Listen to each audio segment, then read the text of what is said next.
दक्षिण सोलापूर तालुक्यातील बरूर नांदणी शिवारातील थरारक घटना। पत्नीला आणि तिच्या प्रियकराला घरात एकत्र पाहिल्याने संतप्त झालेल्या पतीने आपल्या साथीदारासह पत्नी आणि प्रियकरांच्या मानेवर कुऱ्हाडीने वार करून निर्गुण हत्या केल्याची घटना बुधवारी दुपारी घडली आहे। या घटनेमुळे बरूर नांदणी टाकळी शिवारात एकच खळबळ उडाली आहे।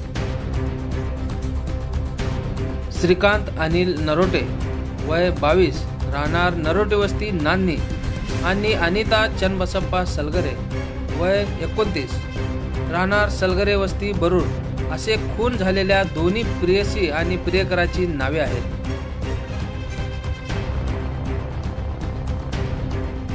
या घटनेची माहिती मिळताच मंद्रुप पोलिसांनी तपासाची चक्री वेगाने फिरवत आरोपी चन्नबसप्पा रेवप्पा सलगरे वय वर्ष 35 राहणार सलगरे वस्ती बरूर याला 3 तासात अटक केली असून खून प्रकरणातील इतर 4 आरोपी फरार आहेत।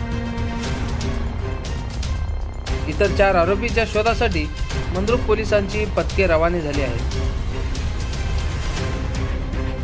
या घटनेची माहिती मिळताच घटनास्थळी मंद्रुप पोलीस ठाण्याचे सहाय्यक पोलीस निरीक्षक प्रशांत हुले, पोलीस उपनिरीक्षक अमित कुमार करपे, सहाय्यक फौजदार संदीप काशीद, हवालदार अविनाश पाटील, श्रीकांत बुर्जे, दिनेश पवार, सागर चव्हाण, कैलास राऊत, नाना अवघडे, विशाल कर्नाळकर आणि कविता बिराजदार यांनी धाव घेतली।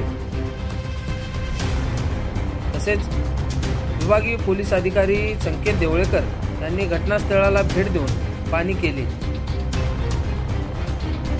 दोन्ही मृतदेह शवविच्छेदनासाठी मंद्रुपच्या ग्रामीण रुग्णालयात आणण्यात आले होते। या घटनेचा अधिक तपास मंद्रुप पोलीस करीत आहेत।